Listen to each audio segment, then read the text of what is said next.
Sir, ಇವತ್ತು ನಮ್ಮ ward number 60 ಹಳೆ ಹುಬ್ಳಿ ಚನ್ನಪೇಟೆ ಪಂಜಿವೋಣಿ ಇಲ್ಲಿ ಸರಸ್ವತಿ ರಾಜೇಂದ್ರ ಸಾಬ್ ಬಸವ ಅಂತ ಹೇಳಿ ಸರ್. ಅವ್ರ ಮನೆ ಬೆಳಿಗ್ಗೆನೆ 8 ಗಂಟೆಗೆ ಅವ್ರ ಸೊಸಿ ಮೂಕಿ ಮತ್ತೆ ಕ್ಯೂಡಿ ಆಕಿ ಗ್ಯಾಸ್ ಹಚ್ಚಿ ಪಾಪ ಅರ್ಜೆಂಟ್ ಏನೋ ಮಾಡಕ್ ಹೋಗಿದ್ದಾಳ. ಗ್ಯಾಸ್ ಎಕ್ದಮ್ ಬ್ರಸ್ಟ್ ಆಗೈತದ.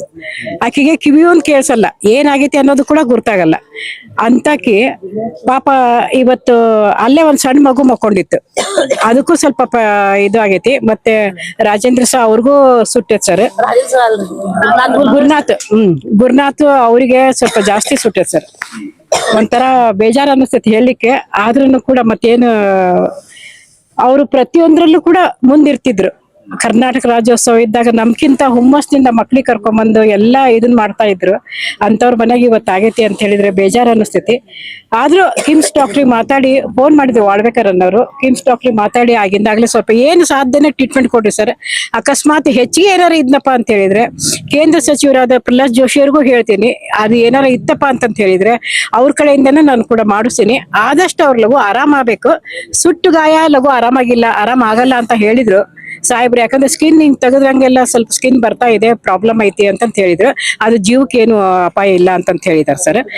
ಆ ಜೀವಕ್ಕೆ ಅಪಾಯ ಇಲ್ಲ ಅನ್ನೋದೊಂದು ಕೇಳಿ ಅದೊಂದು ಸ್ವಲ್ಪ ಮನ್ಸು ನಿರಾಳ ಆಯ್ತು. ಹಿಂಗ ಆಗಬಾರ್ದಾಗಿತ್ತು, ಆದ್ರೆ ನಮ್ಮ ಏರಿಯಾದಲ್ಲಿ ಹಿಂಗಾಯ್ತು. ನನಗೂ ಬೇಜಾರು ಅನ್ನಿಸ್ತಿ. ನಾನು ಈ ಭಾಗದ ಕಾರ್ಪೊರೇಟರ್ ಸರ್. ಕಮಿಷನರ್ಗೂ ಕೂಡ ನಾನು ಮಾತಾಡಿದೆ. ನನ್ನ ಹೆಸರು ರಾಧಾಪೈ ಸಪಾರೆ ಅಂತಂತ ಹೇಳಿ.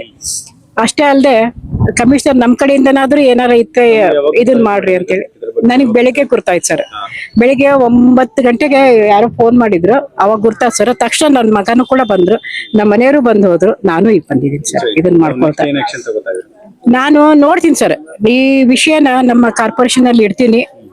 ಇಟ್ಟು ಇದಕ್ಕೆ ಏನಾರ ಇತ್ತಪ್ಪ ಅಂತಂತ ಹೇಳಿದ್ರೆ ಅಕಸ್ಮಾತ್ ನಮ್ಮ ಇದ್ರಲ್ಲಿ, ಯಾಕಂದ್ರೆ ಸುಟ್ಟಿದ್ದಕ್ಕೂ ನಾವ್ ಯಾವಾಗೂ ಕೊಟ್ಟಿಲ್ಲ. ಈ ಸಲ ಏನಾರ ಬಜೆಟ್ ನಲ್ಲಿ ಇಟ್ಟು ನಾನು ಅವ್ರಿಗೆ ಏನ್ ಸಹಾಯ ಮಾಡ್ಬೇಕು, ನನ್ನ ಕಡೆಯಿಂದ ಏನ್ ಸಹಾಯ ಆಗ್ತೈತೋ ನಾ ಅದು ಸಂಪೂರ್ಣ ಮಾಡ್ಲಿಕ್ಕೆ ಸಿದ್ಧ ಸರ್. ನಾನು ಆಗಲೇ ಹೇಳಿದೀನಿ, ಬೆಳಿಗ್ಗೆನೂ ಕೂಡ ನನ್ನ ಮಗನಿಗೆ ಹೇಳು ಕೂಡ ಕಳ್ಸಿದೀನಿ ಸರ್. ಯಾಕಂದ್ರೆ ಮನಿ ಪೂರ ಸುಟ್ಟೈತಿ. ದುಡ್ಡು ಅರ್ಧಂಬರ್ಧಂ ಸುಟ್ಟೈತ್ರಿ. 36,000 ರೂಪಾಯಿ ಸುಟ್ಟೈತಿ ಸರ್. ನನ್ ಮಗನೇ ತೆಗ್ದ ಟ್ರೆಜರಿ ಇದರಿಂದ ಅರ್ಧಂಬರ್ಧಂ ಸುಟ್ಟೈತಿ ಸರ್. ಒಂದೇಳಿ ಸರ್, ಏನ್ರಿ ಅವ್ರ ಕಡೆ ದುಡ್ಡು ಇಲ್ಲ ಅಂದ್ರೆ ಜೀವನ ಹೆಂಗ್ ನಡೀತಿತ್ತಪ್ಪ ಅಂತಂತ ಹೇಳಿದ್ರೆ ಎಷ್ಟು ಸಾಧ್ಯನೋ ಅಷ್ಟು ನಾನು ಅವರಿಗೆ ಜೀವನ ನಡ್ಸಕ ಏನ್ ಸಹಾಯ ಮಾಡ್ಬೇಕು ನನ್ ಕೈ ಮಾಡ್ತೀನಿ ಸರ್. ಅದೇನಿಲ್ಲ. ಯಾಕಂತ ಹೇಳಿದ್ರೆ ಇಂಥ ಟೈಮ್ ನಲ್ಲಿ ಮಾಡ್ಲಿಲ್ಲ ಅಂತಂತ ಹೇಳಿದ್ರೆ ಆ ದೇವ್ರು ಸಹಿತ ಮೆಚ್ಚೋದಿಲ್ಲ ನಮಗೆ. ಸರಿ ಸರಿ ಸರಿ.